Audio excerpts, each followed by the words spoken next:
வணக்கம். மற்றொரு உலக நிலவரத்துடன் இணைந்திருக்கின்றோம். குறிப்பாக சர்வதேச சந்தையில கச்சாவுடைய சந்தையை கட்டுப்படுத்துகின்ற அமைப்பு தான் ஒபெக். இதற்கிடையில் இந்த அமைப்பிலிருந்து அமீரகம் விலகுவதாக அறிவித்திருக்கிறது.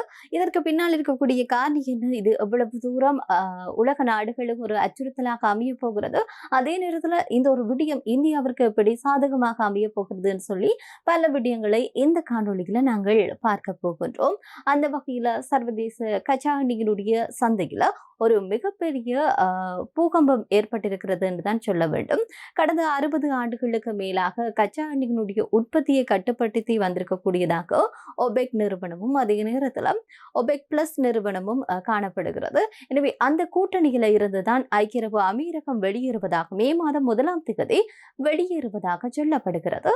இந்த நிலையில் இந்த விடயம் உலகளவில் மிக முக்கியமான விடயமாக உற்று நோக்கப்படுகிறது. மேற்கு ஆசியாவிலுடைய போர் பதற்றம் ஒரு பக்கத்துல பேசப்படுகிற நேரத்துல அமீரகத்தினுடைய இந்த முடிவு என்பது மிகப்பெரிய அளவில் தற்போது பேசப்படுகிறது. சர்வதேச அளவில் கச்சா எண்ணெய்களுடைய விலையை தீர்மானிப்பதுல சவுதி அரேபியா முக்கிய பங்கு வகிக்கிறது.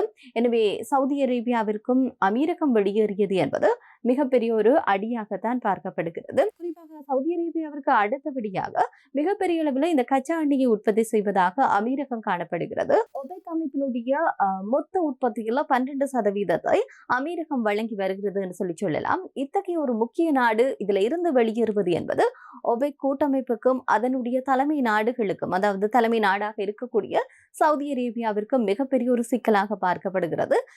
அமீரகம் இந்த முடிவை திடீரென எடுத்ததில் பல நீண்ட நாட்கள் ஆலோசனைகளின் அடிப்படையில் தான் இந்த ஒரு முடிவை எடுத்ததாக கூறப்படுகிறது.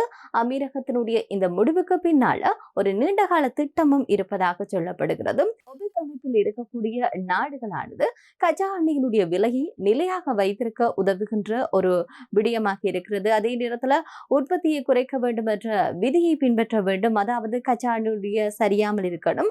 அதே நேரத்தில் உற்பத்தி திறனையும் கட்டுப்படுத்தும். குறைந்த அளவிலான எண்ணெய்களை தான் எடுக்க வேண்டும் என்று சொல்லி ஒரு விதிகள் இருக்கு. ஆனால் அமீரகத்திற்கு இந்த விதிகள் எல்லாம் அவர்களுக்கு உடன்படவில்லை. என்னன்னு சொல்லி சொன்னா அமீரகம் தன்னுடைய எண்ணெய் உற்பத்தியை அதிகரிக்க விரும்புகிறது. பல்லாயிரக்கணக்கான கோடிகள்ல முதலீடுகளை செய்திருக்கிறது. தற்போது ஒரு நாளைக்கு 4.85 மில்லியன் பேரல்கள் உற்பத்தி செய்யும் திறன் கொண்ட அமீரகமானது அதை 2027க்குள் 5 மில்லியனாக உயர்த்த திட்டமிட்டிருக்கிறது.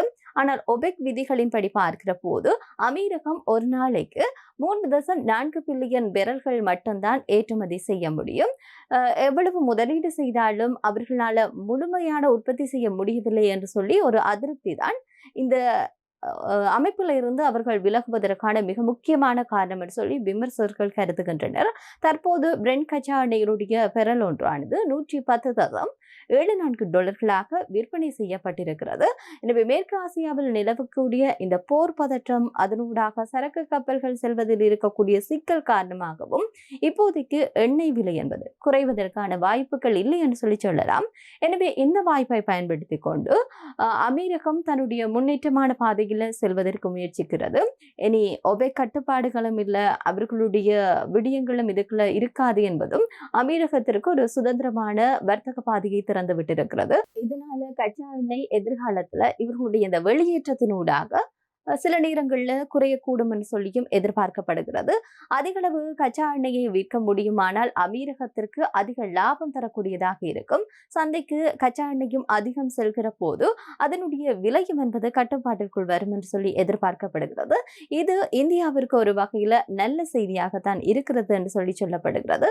ஏனென்று சொல்லி சொன்னா தற்போது நிலவக்கூடிய உலகளாவிய பதற்றத்தின் காரணமாக எண்ணெய் விலையை குறைப்பது என்பது இந்தியாவுடைய இறக்குமதி செலவை குறைக்கும் என்று சொல்லியும், அதே நேரத்தில் அமீரகம் தன்னுடைய உற்பத்தியை அதிகரிக்கும் போது கச்சா எண்ணெயினுடைய விலை குறையும் என்று சொல்லி சொல்லப்படுகிறது. இது இந்தியா போன்ற மிக முக்கியமான இந்த எண்ணெய் உற்பத்தியை அதிகளவு செய்யக்கூடிய நாடுகளுக்கு சாதகமாக அமையும் என்று சொல்லி சொல்லப்படுகிறது.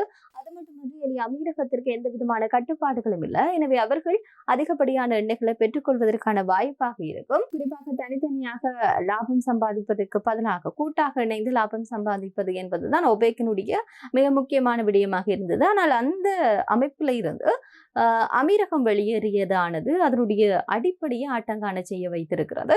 குறிப்பாக அமீரகம் போன்ற ஏனைய நாடுகளும் இப்படி இந்த அமைப்பிலிருந்து வெளியேறும்னு சொல்லி நினைத்தால் அந்த அமைப்பு எதிர்காலத்துல இல்லாமல் போகும். எனவே அந்த அமைப்பிலிருந்து வெளியேறக்கூடிய ஏனைய நாடுகளுக்கு மிகப்பெரிய ஒரு சிக்கலாக மாறக்கூடும். எனவே அமீரகத்தினுடைய இந்த முடிவு அமீரகத்திற்கு நல்ல ஒரு வாய்ப்பாக இருக்கிறது. எதிர்காலத்தில் எவ்வளவு தூரம் மாற்றங்கள் இடம்பெறும் என்பதை நாங்கள் பொறுத்திருந்து தான் பார்க்க வேண்டும். மற்றொரு காணொளியில் சந்திப்போம். நன்றி.